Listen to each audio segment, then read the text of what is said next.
Eu saúdo a todos com a paz do Senhor Jesus. Nós vamos estudar hoje sobre a lição de número 8, cujo título é o Ministério de Evangelista. O Ministério de Evangelista. O textual da lição de hoje se encontra na segunda carta de Paulo a Timóteo, capítulo 4, versículo 5. Vamos todos abrir as nossas lições. Segunda carta de Paulo a Timóteo, capítulo 4, versículo 5, que nos diz assim: mas tu, sê sóbrio em tudo, sofre as aflições, faze a obra de um evangelista, cumpre o teu ministério. As orientações de Paulo para o seu jovem discípulo chamado Timóteo. A verdade prática diz o seguinte: o evangelista proclama o pleno evangelho de Cristo com ousadia. É um arauto de Deus no mundo. Jesus como o maior evangelista, quando ele entra numa sinagoga num dia de sábado e toma o livro ali do profeta Isaías capítulo 61, e em Lucas capítulo 4, Lucas registra a expressão de Cristo quando ele diz: o Espírito do Senhor é sobre mim, pelo que me ungiu para evangelizar os pobres, enviou-me a pregoar liberdade aos cativos, dar vista aos cegos, pôr em liberdade os oprimidos e anunciar o ano aceitável do Senhor. Então Jesus, ele não só veio estabelecer o seu evangelho, porque quando nós falamos de evangelismo, é a fundamentação de todo o evangelho estabelecido, fundamentado, estruturado, formado a partir da pessoa de Jesus Cristo, nosso Salvador. Ele, sem dúvida, é o maior evangelista. Muitas vezes nós falamos e ouvimos os pregadores falarem sobre grande comissão e muitas vezes nós não sabemos o que é grande comissão. O que é grande comissão? Vocês seriam capazes de responder hoje aqui, nessa manhã, você que está nos acompanhando pela internet, o que foi ou o que é a grande comissão de Cristo? Que textos que embasam a grande comissão de Cristo aos seus discípulos, à sua igreja na terra? Nós vamos aprender hoje. Vamos ler Efésios capítulo 4, versículo 11. É o último versículo da leitura bíblica em classe. Vamos inverter um pouquinho as ordens aqui, né? Eu vou falar primeiramente sobre o evangelista, cargo do evangelista, quem tem a chamada de evangelista, quais são as características de um verdadeiro evangelista, como eu sei que eu tenho o dom de evangelista? Vocês sabem? Se vocês têm o dom de evangelista? Mas é possível que vocês tenham o dom e não saibam, né, pastor Marco? É possível. Tem que despertar o dom que há em nós, como diz Paulo a Timóteo também, né? E vamos daí, então, depois nós vamos falar aqui sobre Filipe, né, que é outra parte da leitura bíblica em classe. Efésios capítulo 4, versículo 11, a Bíblia nos diz assim, está colocando lá, Lufo? Efésios 4 e 11, e ele mesmo deu uns para apóstolos, e outros para profetas, e outros para evangelistas, e outros para pastores e doutores. Tanto em Efésios capítulo 4, versículo 11, tanto na primeira carta aos Coríntios capítulo 12, com uma nuance diferente, quando Paulo escreve aos Coríntios, ele vai dizer que o Senhor Deus, o Senhor Jesus deu uns para apóstolos, profetas. Lá em Coríntios ele fala operadores de milagres, né? Ele coloca ali uma lista dos dons de serviço também, lá na primeira carta aos Coríntios, tá certo? Mas é interessante que, quando Paulo escreve aos Coríntios, no finalzinho do capítulo, ele diz o seguinte, que são todos apóstolos? São todos evangelistas? São todos profetas? São todos mestres ou operadores de milagres? Será que todos nós podemos ser evangelistas? O que vocês acham? No sentido específico da palavra, do dom ministerial de evangelista? Não significa evangelizar, nós vamos ver no final da aula sobre a tarefa da igreja de evangelização. Mas quando Paulo escreve aos Efésios aqui e aos Coríntios, ele está dizendo especificamente uma chamada específica para ser evangelista desempenhar a função primordial de evangelista. Não. É interessante que essa lição de hoje ela é o seguinte, ela engloba todos os aspectos da evangelização, porque é muito conveniente, muitas vezes, as pessoas falarem o seguinte: não, eu não sou evangelista, então não tenho que evangelizar. Eu não recebi uma consagração, então não vou evangelizar. São coisas distintas. Entendeu? Quando Paulo fala aqui aos Efésios 4:11, a uns nós podemos já especificar que não são todos que são evangelistas, ou recebem essa função específica de evangelista. Porque ele coloca aqui na mesma listagem dos apóstolos, dos profetas, dos pastores e dos doutores. E também lá aos Coríntios, 1 aos Coríntios capítulo 12, ele também coloca no versículo 28 a expressão uns. Então ele está tirando do todo, tirando da igreja, de toda a chamada da igreja, algumas pessoas que têm uma vocação específica para ser evangelista. Percebam lá, todos que são chamados para o corpo de Cristo recebem dons de Deus. E, inclusive, um dos dons, uma das chamadas, é justamente evangelizar. Não é verdade? É como diz aquele hino da harpa, né? Para cada crente, o mestre preparou um trabalho certo quando o resgatou. Então, cada um de nós que estamos aqui nesta manhã de domingo, cada um de vocês que estão nos acompanhando pela internet, se você é um cristão verdadeiro, você tem uma chamada, tem uma responsabilidade de evangelizar, de falar do amor de Cristo. Há uma tradução na palavra cristão, significa seguidor de Cristo, aluno de Cristo, discípulo de Cristo. Então, na própria palavra, incumbe uma responsabilidade de falar de Jesus Cristo.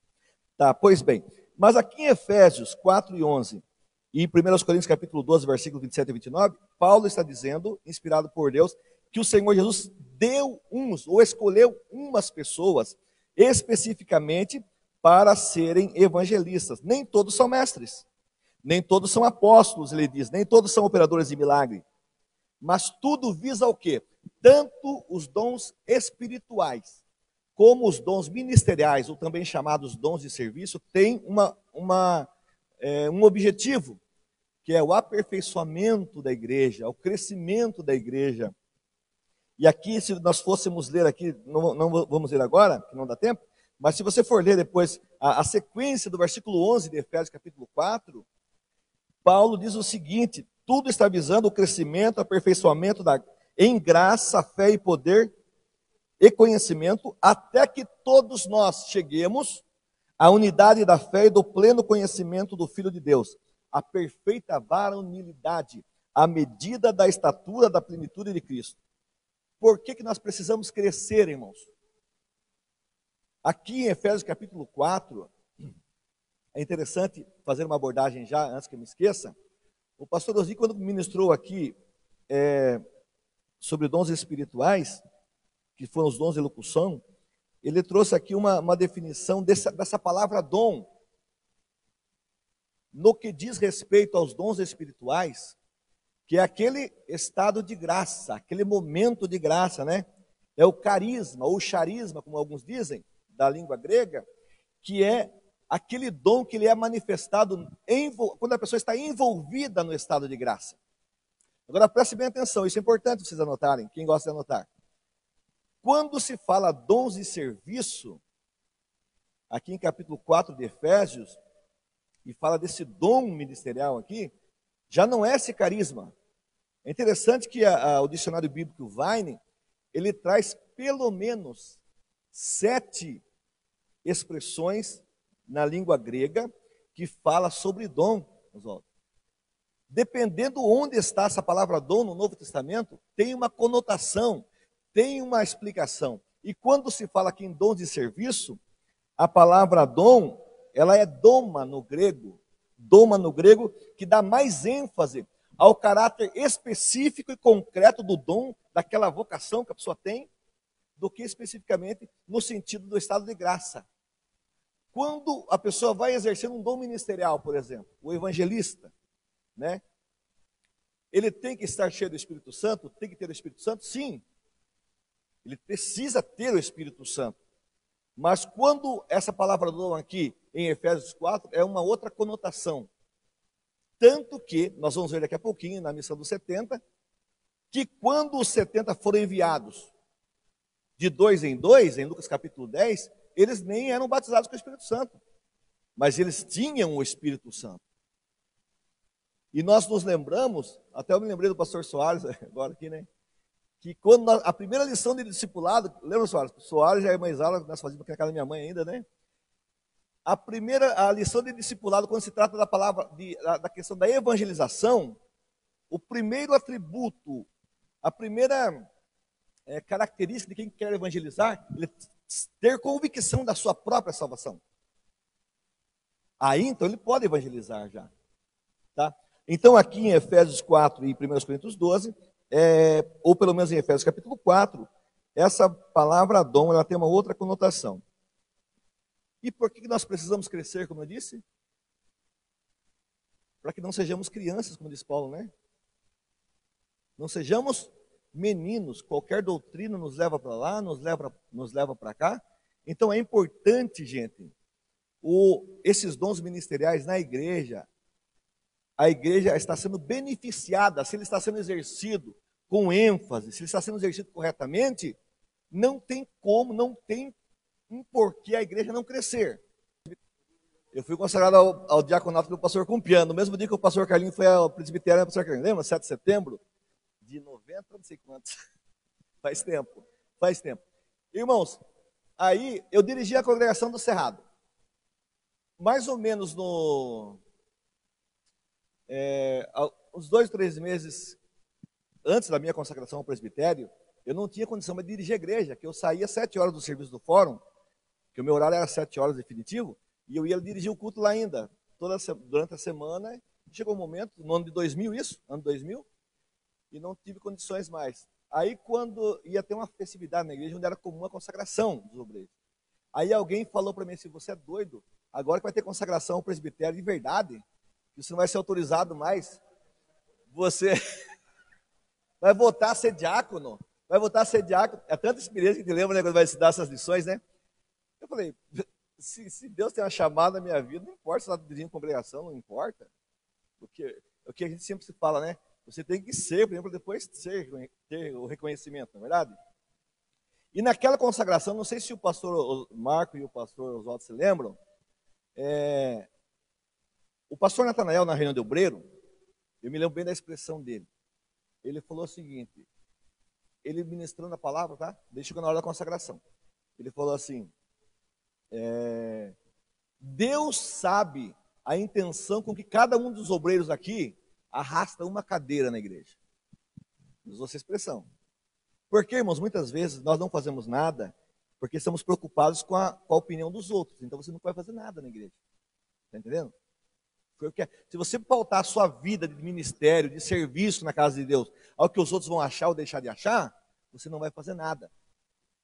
Tá certo? Mas se o teu propósito é só entre você e Deus, você sabe a intenção do teu coração de trazer um copo d'água aqui para o pregador, ou fazer alguma coisa, tirar um cartaz que está vencido lá faz 5 meses, 10 meses que está na parede da igreja, incomoda a gente, né? Eu fico preocupado quando eu chego assim na igreja, será que não tem nenhum diácono, que dá vontade de tirar o cartaz. Deus sabe a intenção, e naquele dia ele consagrou, foi eu, Oswaldo e o Marcos, ao presbitério, né? Foi no mesmo dia, eu, Oswaldo, né? E então, gente, eu estava dizendo aqui o seguinte, Deus conhece a intenção de cada um, de cada propósito, de cada coração que nós fazemos alguma coisa na casa de Deus. Quando Paulo escreve a Timóteo, esse texto áureo, eu deixei para comentar agora, e vocês percebem que eu estou tentando otimizar a aula aqui, porque tem bastante conteúdo aqui hoje. Então, ele escreve assim para Timóteo, mas tu, ser sóbrio em tudo. O que é ser sóbrio, gente? É ser moderado, equilibrado, tá certo? Ser discreto. Você não precisa demonstrar que você tem talento na igreja. Você não precisa demonstrar que você tem chamada. Você seja você mesmo. Faça aquilo que Deus colocou no teu coração. E muitas vezes, nós vamos dar exemplo aqui, até o final da aula, de muitas pessoas que têm o dom ministerial de evangelista, mas nunca subiu no púlpito dar uma palavra. É possível? Isso é claro que é possível. E faz muito mais do que todos nós juntos. Né? Se Deus deu um ministério de mais notoriedade, que dar uma aula na escola dominical, por exemplo, que eu imagino, eu penso que, ainda mais aqui, né, com o time que nós temos aqui de professores, é uma honra, gente. Né? Você ministrar aqui na sede é uma honra.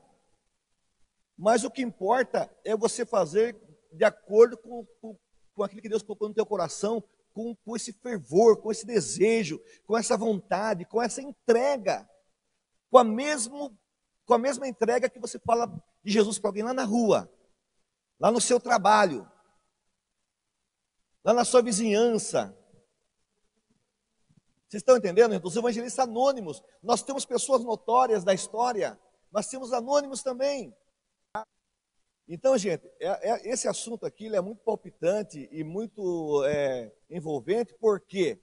Porque é uma chamada à nossa atenção como igreja de Cristo para deixarmos essa questão de título, de cargo, de oportunidades. Então, quando Paulo escreve a Timóteo, fala: Timóteo, seja discreto, você seja equilibrado, Timóteo, seja sóbrio. Em que questão? Em que aspecto? Em tudo. Em tudo. Será que nós somos moderados e equilibrados em tudo, gente? A Bíblia é tremenda, né? Sofre as aflições, faz a obra de um evangelista. O que é? E cumpre o teu ministério. Vamos falar o que é ministério? O que significa a palavra ministério? Serviço, trabalho, tarefa, ofício, função, como disse o pastor Osni, atividade, tudo isso é ministério. Você tem o ministério de evangelista? Ou só tem o ministério quem está separado para ser lá o ajudante do pastor? Muito bem. E evangelista? Essa palavra evangelista, ela do grego, ela evangelistes, né, no grego, é o mensageiro do bem. Essa palavra eu, ou na língua grega, significa bem, a palavra bem. Angelista, vem da palavra ângelos, que é anjo, que é o mensageiro. Então, o evangelista é o mensageiro do bem. Vocês têm sido mensageiros do bem? Da paz? De boas novas? Que evangelho é boas novas, todo mundo sabe, né? A palavra evangelho significa boas novas, boas notícias. Então, o evangelista é aquele que sempre tem uma boa notícia, não uma notícia de derrota, né? Uma notícia negativa, uma notícia degradante, uma notícia depreciativa. O evangelista ele tem uma mensagem de paz, de bem, de boa notícia. E existe notícia melhor do que a salvação, gente?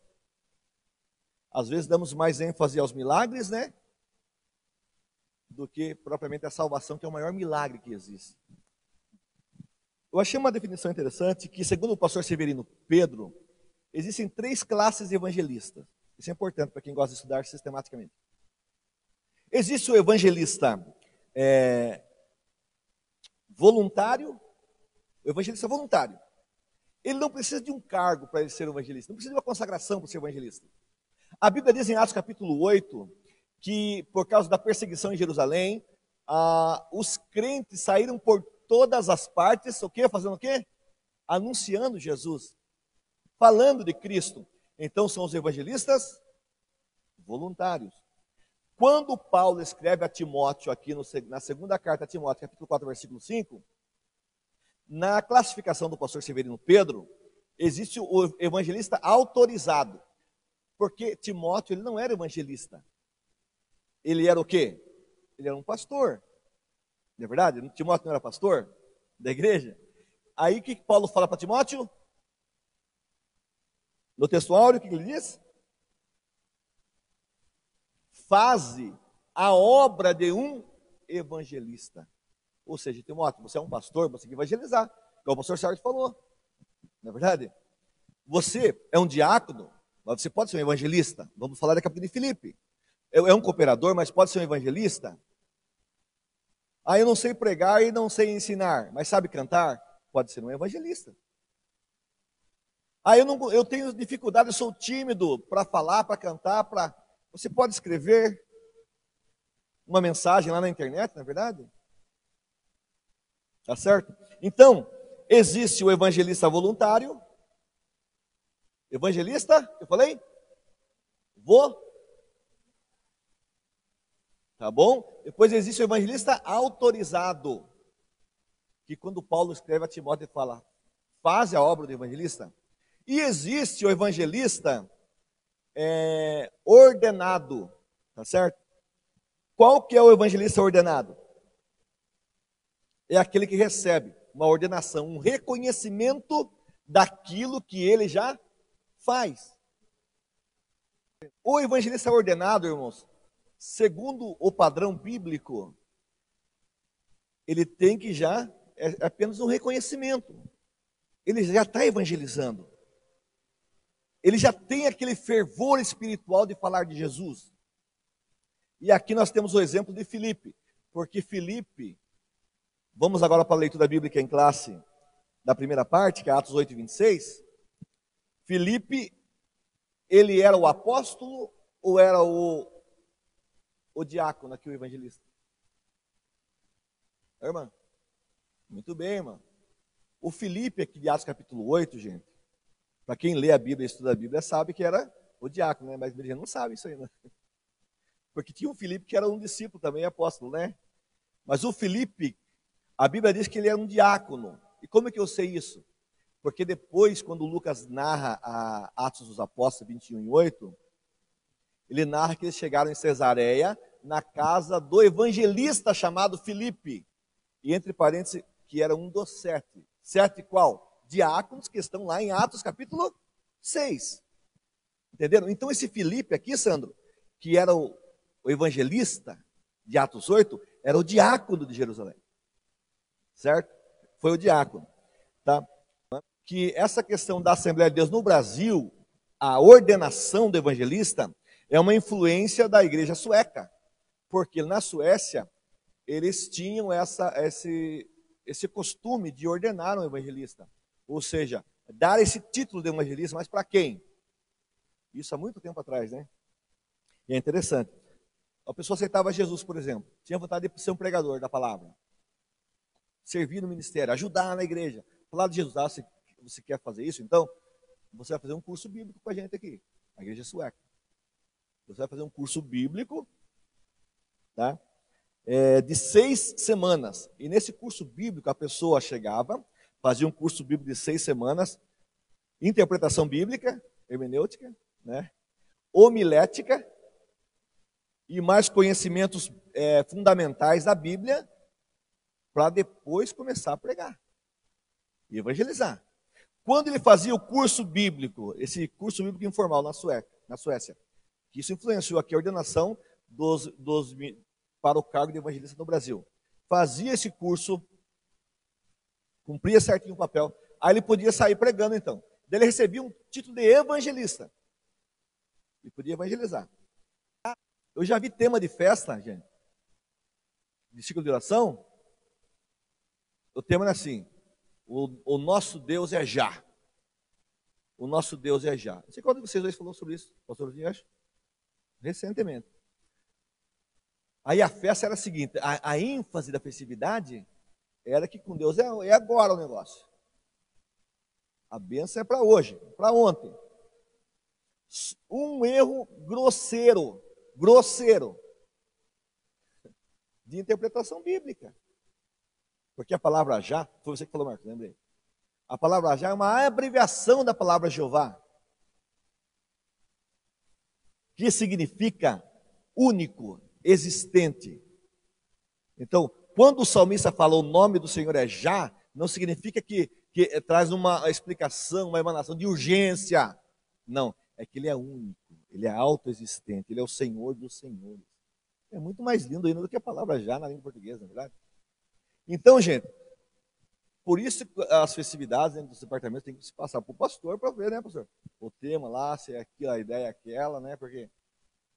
E acontece muito isso. Então, essa pessoa na Suécia fazia o curso bíblico, depois saía evangelizando. Se ele demonstrasse que não era só uma emoção dele, de fato tinha uma chamada para ser um evangelista e tinha esse fervor espiritual, ele era promovido assim, né? Interessante essa promoção dele. Eu nunca vi aqui no Brasil. Recebia o título de pregador. Interessante, né? Pregador. Então, na Suécia, o pregador ele estava num patamar superior ao evangelista. Mas responsabilidade também, né? Pregador do evangelho. Eu sou um pregador do evangelho. Então, essa influência sueca influenciou no Brasil também, né? Justamente por causa dos missionários que vieram, e depois, com o tempo, foi reconhecido, segundo o pastor Ozzy, e o pastor Benedito foi um dos primeiros a serem consagrados, reconhecidos como evangelistas, recebeu o título de evangelista. Porque muitas vezes existe o pastor que é evangelista, existe o evangelista que é evangelista, né? Existe um diácono, como Filipe, que era um evangelista, um cooperador que é evangelista, né? Mas, às vezes, existe um evangelista que não é evangelista, não é verdade?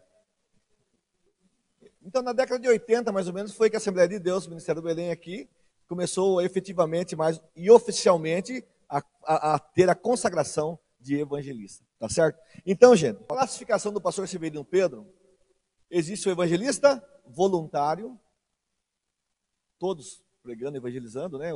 Tem aquela vontade de evangelizar. Existe o evangelista que é autorizado, que foi o caso de Paulo, falou para Timóteo, porque Timóteo era pastor, mas falou, cumpre a obra do evangelista.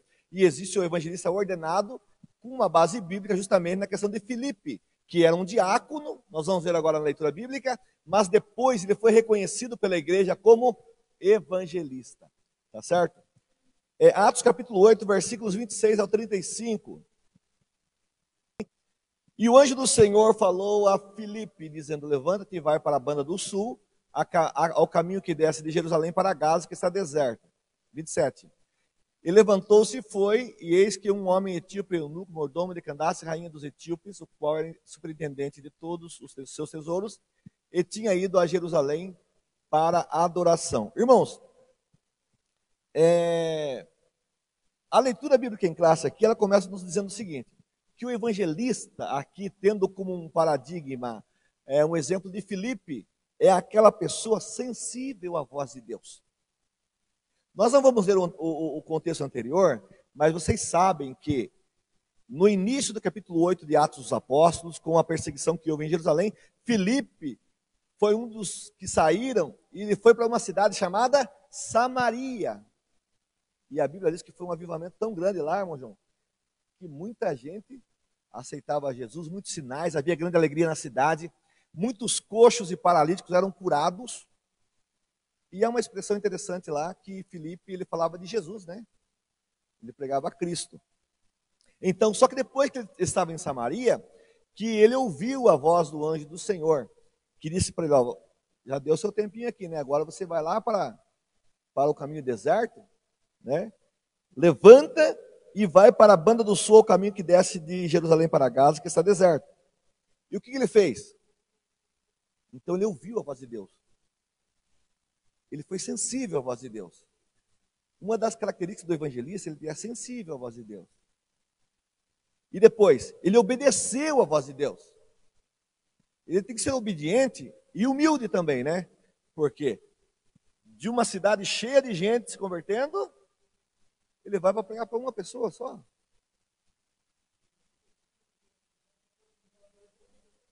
Pregar para quem? E outra coisa, o anjo também nem falou para quem ia pregar, né? Só falou que era deserto o lugar. Eu já vi gente assim, vim pregar aqui em Itararé, há muito tempo atrás. E tipo um pregador, um bom pregador. Aí isso que ele não queria pregar para pouca gente, pastor. Ele falou numa manhã de domingo aqui, a mensagem que eu ia ministrar aqui, eu não vou pregar não. Eu não vou desperdiçar a mensagem aqui. Depois eu conto para vocês. Quem veio aqui à aula presencial, depois eu vou contar. Brincadeira. Mas são coisas para a gente observar e nunca fazer, né, Carlinhos? Observar só essas coisas. A gente aprende olhando, né? O sábio, ele aprende olhando assim. Eu nunca vou falar isso. Fique esperto, nunca falo. Só observa, né?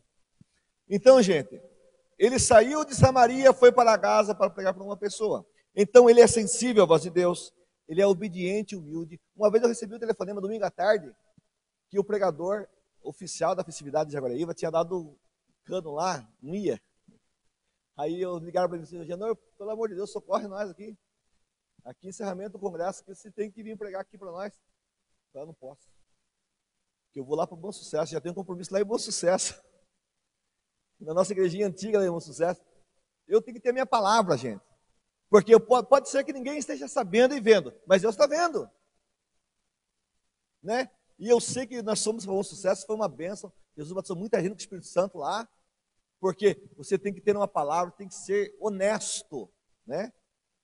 E humilde, no sentido assim, de repente, né, se fosse, eu poderia falar, puxa vida, é a oportunidade de pegar no final, no encerramento do congresso, né? Aquela baita igrejona lá de Jaguariúna. Filipe, ele sai de Samaria e vai para o caminho do deserto. O que mais que acontece? Daí no versículo 29, a Bíblia fala que descia lá o oficial de Candace, né? Mordomo mor, etíope, eunuco, superintendente de todos os tesouros da rainha. E ele, assentado, ele lia o livro do profeta Isaías. E aí no versículo 29, o Espírito disse para Filipe, chega-te e ajunta-te a esse carro. O evangelista, irmãos, ele é guiado pelo Espírito Santo. Antes o anjo, Deus tinha falado com ele, não tinha? Ele obedeceu e foi humilde.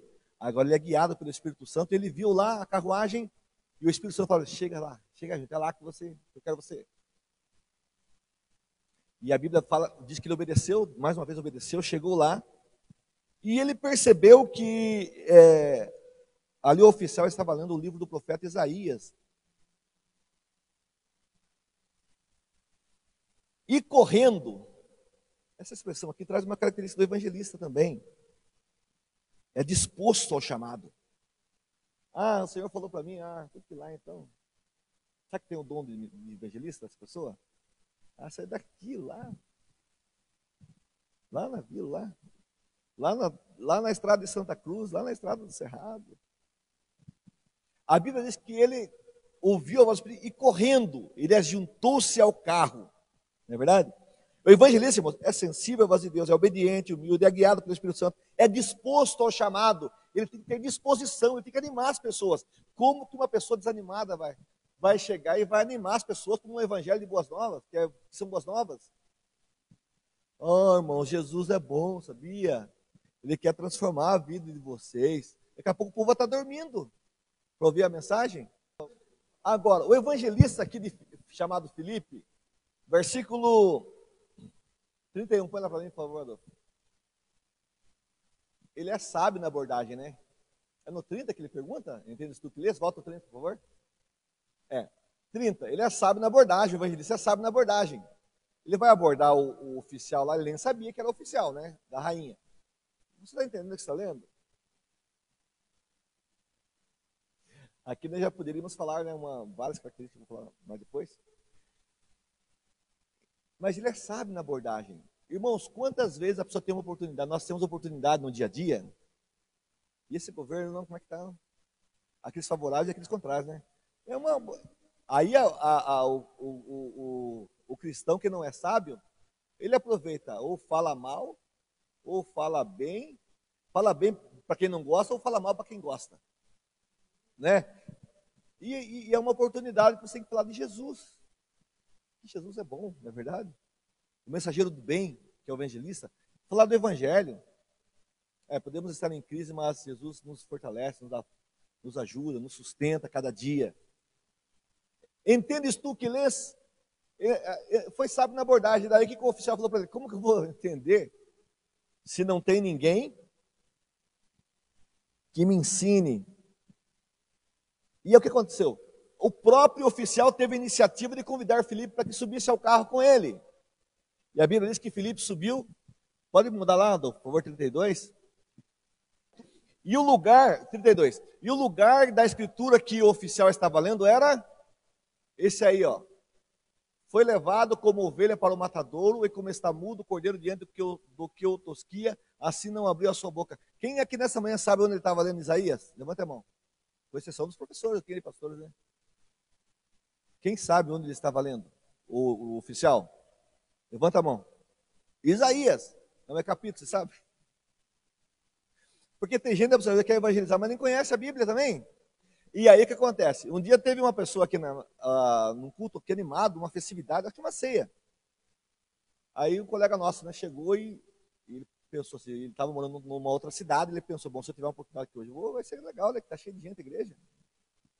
Paletó, gravata, cera, gel no cabelo.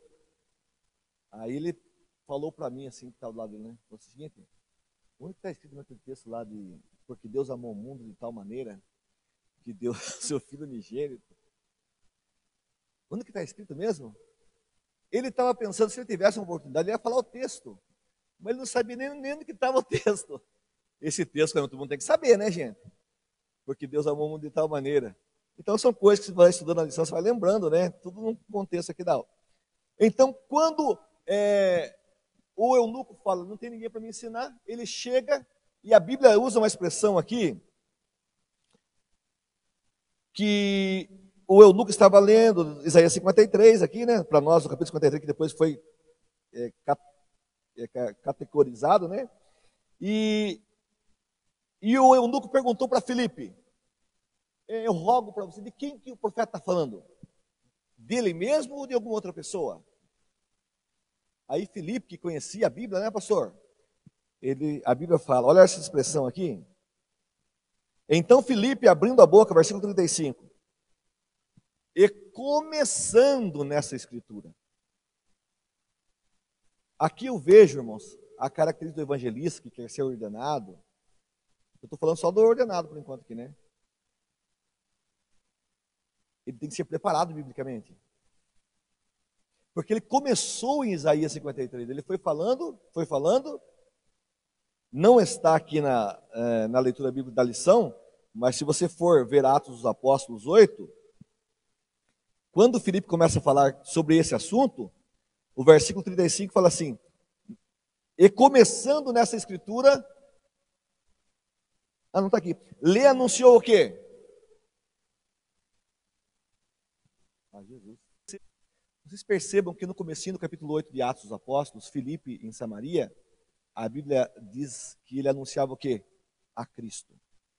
O evangelista tem que falar de Jesus. Principalmente o obreiro que tem uma chamada evangelística, ou está num culto evangelístico, né? Como domingo à noite. O Zinho sempre cobrava de nós isso. E aí há um cuidado a ter que se ter com o exagero da tematização de culto. É, professor Sérgio? Às vezes? Porque se eu colocar aqui, eu posso falar, não, domingo à noite vai ser só o culto vai ter que ser uma mensagem específica só para o obreiro. É interessante colocar uma temática no culto, é interessante, mas não pode ter exagero, porque senão você não tem a pregação que deve se ter, que é uma pregação evangelística. Não é verdade? Principalmente no domingo à noite. Coloque-se o culto da família domingo à noite. É claro que a evangelização é para todas as famílias, mas se eu sou um pregador da domingo à noite, e chama-nos a atenção isso, porque com essa enxurrada de avivalistas, né? O comentarista da lição fala isso. Um dos comentaristas que eu li. O pregador só se preocupa de avivar o povo crente que está aqui. Que haja manifestação, que haja glorificação. E o evangelho, muitas vezes, assim, precisa fundamental de Jesus para alguém que está vindo pela primeira vez, está sendo anunciado. O tema é tão difícil que o pregador muitas vezes está falando e ensinando, ministrando para impressionar a retaguarda. Ele sabe, aqui tem bons pregadores, um exemplo, bons ensinadores. Eu vou ter que pregar uma mensagem aqui que eu não posso ficar por baixo. Vou pregar um tema lá só que a igreja não está entendendo. Ele fala que a igreja é fria. A pessoa que veio pela primeira vez não está entendendo, queria só ouvir de Jesus. Uma mensagem simples, muitas vezes. E aquela oportunidade, nós vamos ver no final da aula, gente, 10:10 já, que 90% das pessoas nunca virão à igreja se elas não forem buscadas. Imagina se a pessoa vem ao culto e então não ouve uma mensagem que deve ser ouvida. Então, Filipe anunciava a Cristo. E a Bíblia diz que a mensagem dele era Jesus. A mensagem do evangelista tem que ser Jesus. O poder de Cristo, a missão de Cristo. O que Cristo veio fazer na terra. Não é exagerar as pessoas com esperanças fúteis e terrenas e efêmeras, que muitas vezes nem acontecem. Um evangelho barato, triunfalista muitas vezes. E quando Filipe ele acaba de pregar e aquele oficial é batizado, a Bíblia diz que ele é tomado, vai para um outro lugar. E como que ele seguiu o seu caminho? Jubiloso. O evangelista ele tem prazer naquilo que faz, ele é motivado por aquilo que faz. Então, o evangelista verdadeiro é esse. É obediente, é humilde, ele é guiado pelo Espírito Santo, é disposto ao chamado, é sábio na abordagem. E quando nós lemos aqui o comentário sobre a quem é ordenado o ministério, ele tem que sempre buscar de Deus uma mensagem que arda no coração das pessoas. Uma mensagem inspirada. Aqui o comentarista fala sobre isso. Tá certo? Esse é o chamado para quem quer ser ordenado para o ministério do evangelista. Ele tem que se esmerar. Tem que buscar de Deus uma mensagem que quebrante a alma dos pecadores. Aqui há uma expressão aqui o comentarista fala o seguinte: é bem possível haver frequentadores, e o Oswaldo colocou lá no grupo, de uma igreja evangélica que nunca ouviram falar desses temas. É possível. Agora, irmãos, a sugestão da lição também sobre o envio dos 70. O envio dos 70. Nós vamos fazer uma abordagem aqui rápida também, porque o horário corre. Quando Jesus envia os 70, lá em Lucas capítulo 10, nós não vamos ler os versículos, a Bíblia diz que ele envia de 2 em 2, e o Senhor Jesus traz algumas orientações para aqueles discípulos, para aqueles 70, já nos trazendo uma lição que a evangelização não era apenas para os 12 discípulos, mas para a igreja. Aqui ele envia 70. Ele fala, o trabalho a seara é grande. O trabalho a ser feito continua sendo grande, irmãos? É grande. E são muitos aqueles que anunciam, o que Jesus fala? São poucos. Mas não parece que são muitos, né? Às vezes parece que são muitos. Mas por que são poucos? O comentarista da lição fala o seguinte: são poucos porque nem sempre o que é falado é sobre Jesus.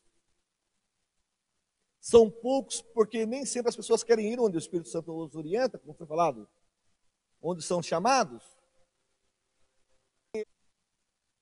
São poucos, às vezes, porque a rejeição deve ser esperada. Porque Jesus falou o seguinte, eu vos envio como cordeiro no meio dos lobos. Quem quer evangelizar? A única garantia que alguém tem quando vai evangelizar outra pessoa é a rejeição. Uma vez eu fui falar para um colega meu que nós crescemos juntos, que estava numa situação precária. Eu fui abordar e conversar com ele, e ele falou, esse não é problema seu. O que eu vou fazer com a minha alma não é problema seu. Cuide da sua vida. Eu falei para você, mas é justamente, eu estou falando para você, porque é justamente o problema meu. E infelizmente ele partiu naquela situação, mas a minha parte eu fiz. Eu estava indo para a faculdade e o Espírito Santo falou, chega lá e fala para ele, olha ele sentado lá. Então, gente, você tem que estar preparado para ser rejeitado. Não para ser aplaudido. 90% dos missionários atuam em área já evangelizada. 90% dos missionários atuam em área já evangelizada. 86% dos povos que precisam do evangelho estão na janela 10 por 40. Vocês sabem o que é janela 10 por 40? A gente fala tanto de janela 10 por 40, né? Por que 10 por 40? Essa expressão, ela foi dada pelo missionário Louis Bush, na década de 90. No mapa, os graus 10 na vertical e 40 na horizontal, em relação à linha do Equador, ele traz ali a maioria dos países da situação mais precária economicamente falando, pobreza total, saúde, governo hostil para o evangelho. Então, as religiões a que predominam, o islamismo, ateísmo e outras religiões, budistas, muçulmanos, e há uma hostilização total ao cristianismo. Então, agora, nessa porcentagem, e justamente nessa região, é que vivem 2/3 da população mundial. Por que será que os 90% dos missionários não querem ir para lá? Será que está havendo uma chamada mesmo, né? De Deus? Mas Jesus aqui fala que eles seriam enviados como cordeiros no meio de lobos. Aqui na missão dos 70, Jesus explica o seguinte: leve o suficiente. Você já sabe o texto lá, né? Nada de luxo, nada que atrapalhe. Não fique preocupado em levar mala, né? Levar bolsa, nem alforge. Leva o suficiente. Quando vocês forem fazer a obra, não fique parando no meio do caminho e conversando com todo mundo, distração. Seja concentrado naquilo que você for fazer. Na missão dos 70, Jesus ensina isso. É interessante a Bíblia, umas coisas começa a ler a Bíblia, e justamente em Lucas capítulo 10, depois você lê com mais atenção, mais calma, Jesus ensina tudo aqui que é para nós fazermos, e muitas vezes nós vemos totalmente o contrário do que acontece. Jesus fala o seguinte: leve uma mensagem de paz. Vocês vão falar sobre paz. Quando chegar na casa de alguém, fique acomodado na casa da pessoa. Você vai fazer uma viagem, por exemplo? Aqui é complicado. O evangelista, fique na casa. Jesus falou lá, irmão, 2000 anos atrás, não fique preocupado com hotel, né? Com conforto, com luxo. E fala o seguinte: não fique andando de casa em casa também. Ah, porque eu vou na casa do fulano de cá, sem comentário, né? Jesus falou: não fique andando de casa em casa. Jesus, quando falou para os 70, quem está entrando agora aqui na internet, ele falou para os evangelistas: vocês vão evangelizar, vão de 2 em 2, não se distraiam, levem uma mensagem de paz, não fique preocupado com luxo, não fique andando para lá para cá, não fique exigindo comida. Jesus falou isso, irmão? Falou, irmã Renata, será? É por isso que eu amo a Bíblia, Jesus falou. Vamos ler. Lucas capítulo 10.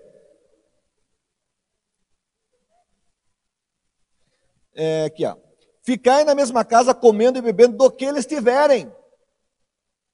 Lucas capítulo 10, versículo 7. Na missão dos 70, Jesus explica para os evangelistas não ficarem exigindo comida. Uma vez recebemos uns evangelistas em casa, irmãos, eles não comiam lanche. E nem pizza.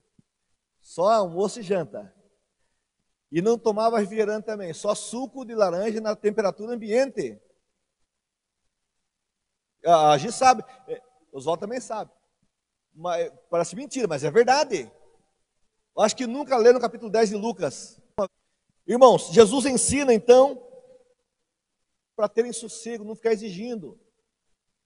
E aí agora, Jesus fala o seguinte: curar os enfermos. Tem que haver milagre na tua evangelização. Está tendo conversão? Está tendo milagre? Jesus fala o seguinte: ainda que não sejam recebidos, deixem claro que vocês levaram a mensagem do reino de Deus para eles. Porque às vezes você é recebido, às vezes não vai ser recebido. Nós fomos uma vez em Itaberá, não sei, os irmãos mais antigos que lembram, nós estávamos indo em desfile com a banda para o batismo. E passamos em frente a uma casa, a mulher começou a nos jogar água, lembra, Zé?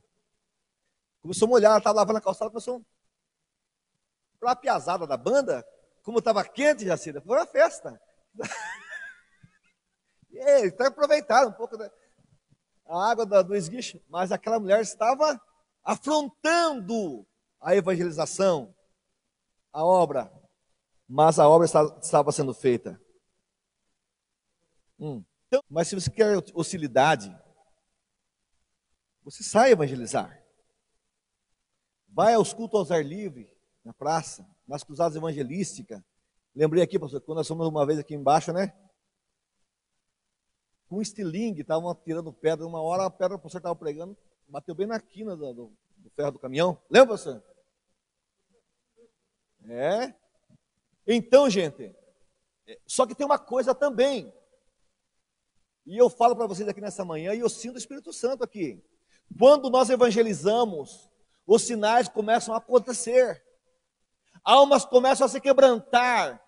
A igreja é avivada e ninguém sabe o que está acontecendo. É a igreja cumprindo o seu papel na terra, na obra da evangelização. É por isso que eu inverti, comecei falando do cargo do evangelista, que é mais específico. Agora eu estou acabando os 70 aqui, a missão dos 70, e vou concluir com a grande comissão. A grande comissão está em Marcos 16. Ide por todo mundo pregar o evangelho a quem? A toda criatura. Está em Mateus 28, 19. Ide, fazei discípulos da onde? De todos os povos. Para Deus, irmãos, não tem branco, negro, amarelo, índio, pardo. Existem só dois povos, os salvos e os não salvos. E os salvos têm essa missão, essa obrigação, como diz Paulo, de evangelizar. Eu tomei para mim a expressão e a explicação do pastor Mir Pirma, quando ele diz as 4 funções que a igreja foi estabelecida na terra. E se a igreja não cumpre essas 4 funções, ela não é a igreja de Cristo. Primeira, prover meios de adoração a Deus. Segunda, promover a comunhão entre os irmãos. Terceiro, sustentar uma norma de conduta moral, porque a igreja é o sal da terra e luz do mundo. E quarto, proclamar o evangelho de Cristo. Se a igreja não cumpre esse papel, não faz essas coisas, ela não pode dizer, eu sou igreja de Cristo. Essa tarefa acabou. A objetivo aqui da lição, um dos objetivos é demonstrar que a tarefa é inacabada, mas também é urgente. 33%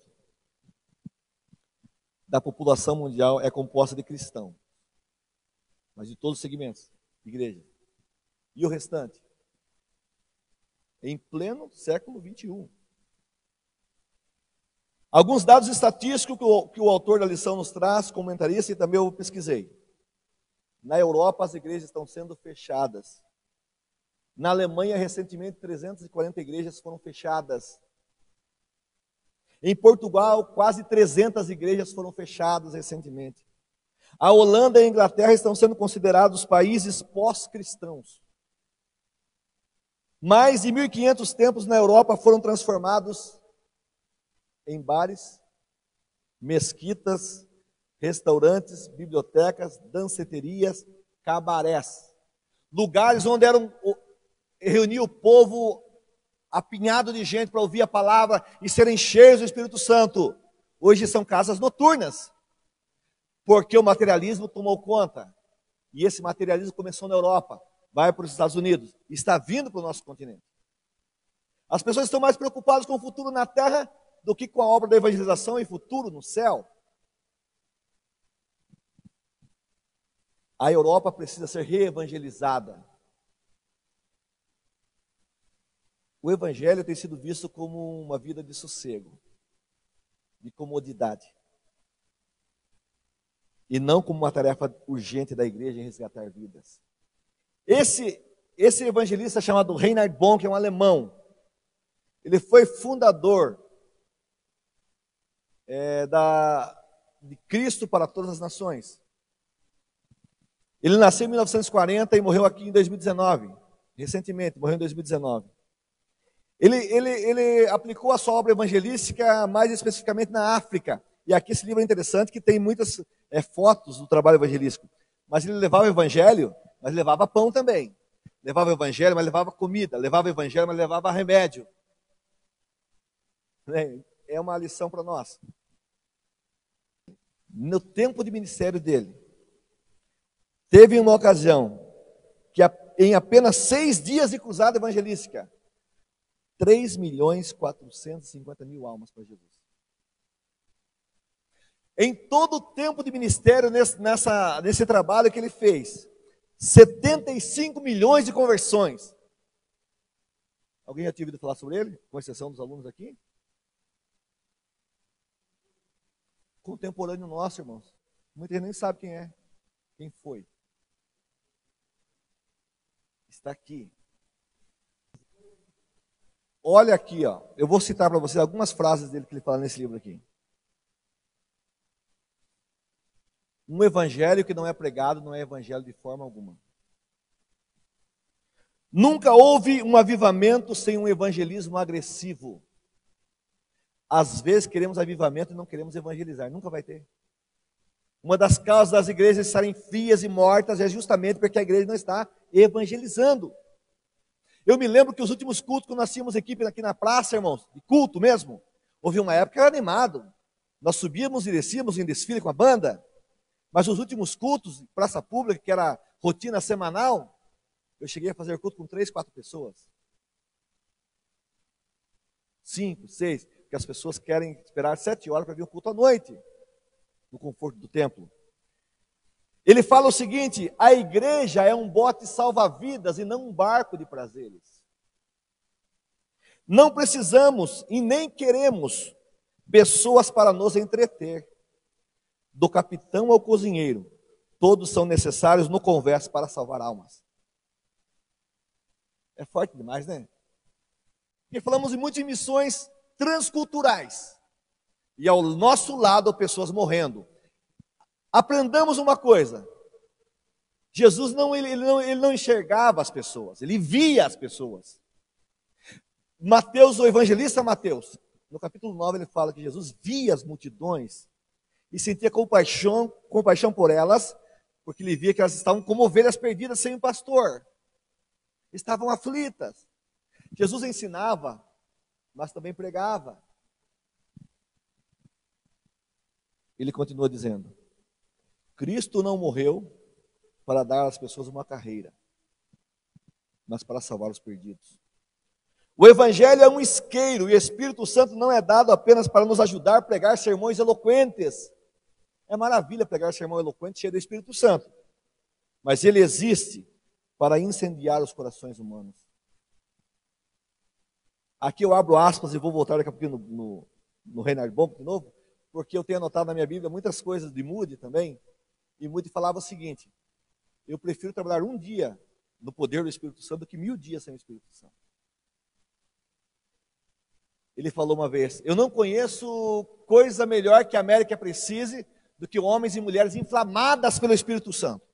Porque se nós estivermos cheios do Espírito Santo, as nossas palavras vão alcançar os corações. Às vezes as palavras não alcançam, porque o problema não está na palavra em si, ou da expressão retórica e bonita, mas está na origem do que você está falando. E bom que continua dizendo: o Evangelho é eterno, mas não temos a eternidade para pregá-lo. Não pregar o Evangelho significa que estamos escondendo o remédio do paciente. O evangelista é um homem com ímpeto de urgência e não um homem com uma mente dividida. Nada é mais importante que o Evangelho, nem fama, nem dinheiro, nem prazeres dessa terra, ou a vida em si mesmo. Ou em si mesma. Se alguém quiser levar para ler depois, pode levar. Por ano, gente, morrem 2 milhões de pessoas de forma violenta. Por ano, 10 milhões de pessoas tentam suicídio. E 1 milhão consegue. Por ano, 44 milhões de abortos são feitos. E muitas vezes nós estamos cantando aqui só no culto de missão. Eu quisera, pretérito mais que perfeito, passado do passado, ir ao campo missionário. Essa palavra aqui, irmãos, essa lição daqui, ela nos confronta, não confronta? Não, ela traz a orientação aqui bíblica, bonita, exegética, das características do evangelista como auxiliar do pastor. Mas ela traz também aqui uma mensagem de urgência e de responsabilidade para nós, igreja.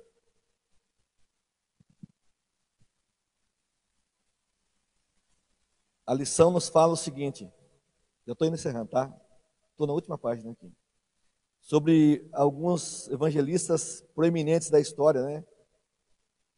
Como Charles Finney, David Wilkerson, sobre John Wesley.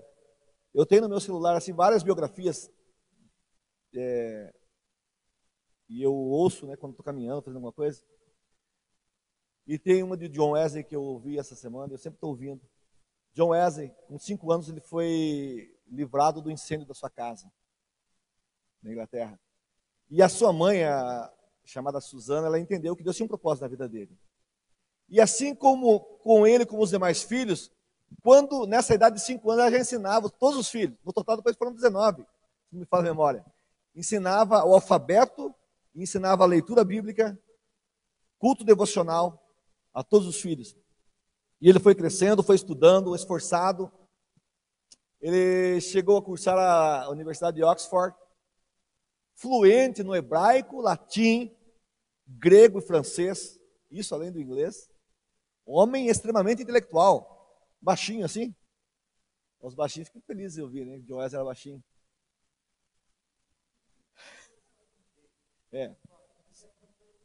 E aí, irmãos, você vai lendo assim, com aqueles recursos da época, que ele nasceu em 1703. 1703. Aí ele estudou, no total escreveu mais de 200 livros.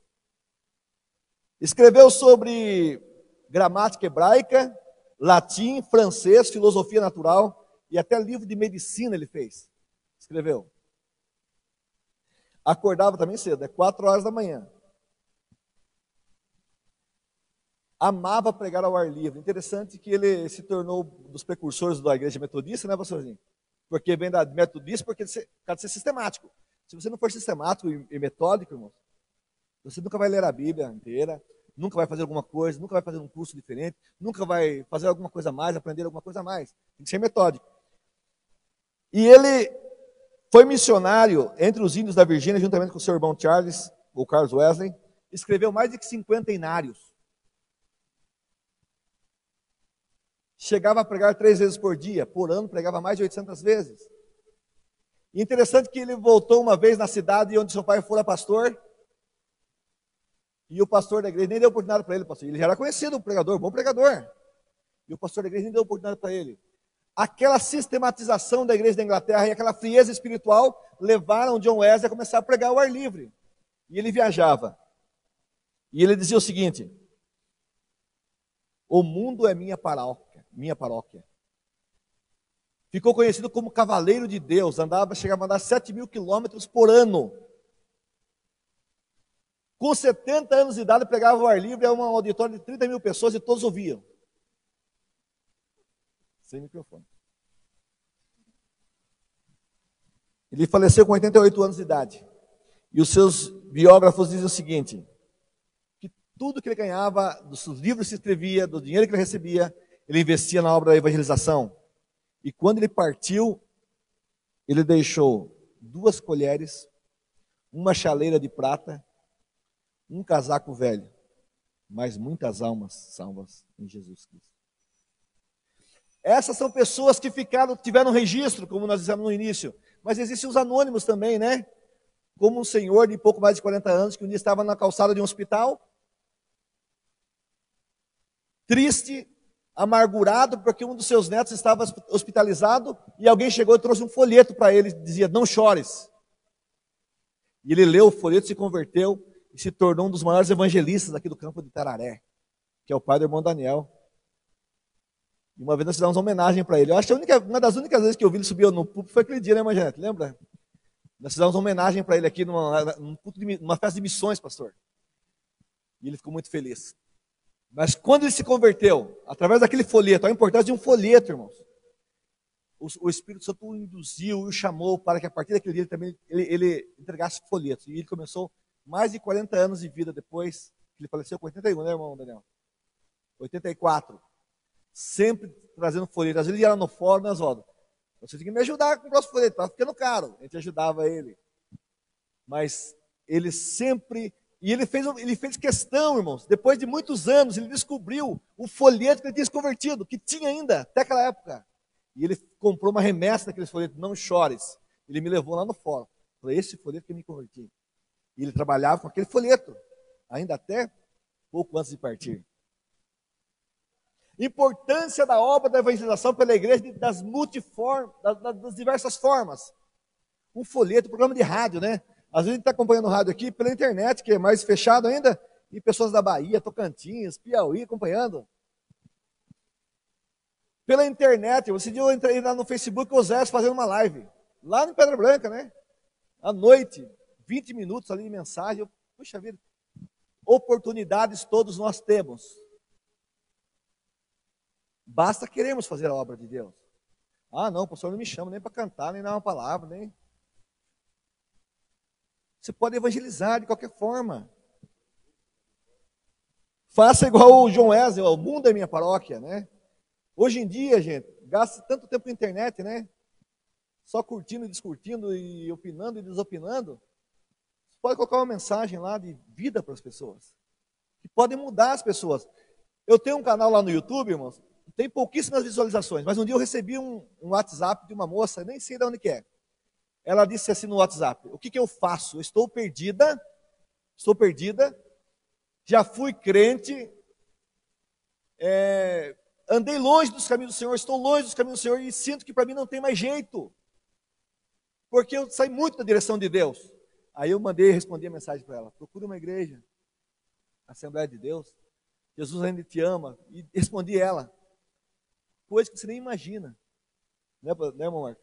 Uma mensagem, um texto, o programa de rádio, irmãos, um pastor um dia estava num domingo à tarde, Carlos, organizando a correria da igreja ali que ele dirigia, e aí de repente encosta uma carreta, irmãozinho, com mais de 70 pessoas ali, e aí perguntaram para o pastor, onde que fica a Assembleia de Deus? Aqui, é por aqui? É aqui, eu estou indo para lá agora. Mas porque nós queremos ir lá, porque nós queremos congregar na Assembleia de Deus. Porque nós ouvimos, nós somos lá do sítio, lá no meio do mato. Ouvimos o programa do pastor, do irmão Mateus Jensen, e ele nos orientou a aceitar Jesus e procurar uma igreja mais próxima. A igreja do pastor Benedito, né, pastor? Que cidade que foi, Anastácio? Em Piraju. O pastor contou para nós isso aqui algumas trimestres atrás. O pastor era dessa igreja e chegaram lá umas 70 pessoas, né, pastor? Por quê? Porque a obra da evangelização estava sendo feita. Irmãos, às vezes as pessoas estão sendo salvas porque alguém está fazendo a obra de Deus. Um dia estávamos no culto ao ar livre aqui na Praça São Pedro. Eu e o irmão Rodrigo eram o responsável. Naquele dia ele dirigiu e eu preguei. E aí, pastor, chegou um senhor, encostou a bicicleta do lado assim da praça, nós estávamos bem próximos da rua, e ele ouviu a mensagem e aceitou Jesus. E depois da mensagem, depois do culto, ele nos chamou e falou assim, comovido, Oswaldo, eu fui impactado aqui por esse culto, parei aqui, não consegui seguir adiante, eu moro num bairro lá de baixo. Aí ele abriu a blusa assim, estava com uma arma embaixo da blusa. Eu estou indo lá na outra vila, lá para cima, que eu ia fazer um acerto de contas. Mas eu não consegui passar daqui. Aquela pessoa foi salva naquele dia. E uma vida foi poupada. Porque havia pouco mais de 5 ou 6 pessoas na praça, falando que Jesus ainda é a solução para as pessoas que estão em desespero. Irmãos, não existe um plano alternativo. A igreja não pode falhar na sua missão. Que Deus os abençoe, obrigado pela atenção de vocês. Aos nossos amigos aqui da internet, Deus os abençoe, obrigado pela atenção.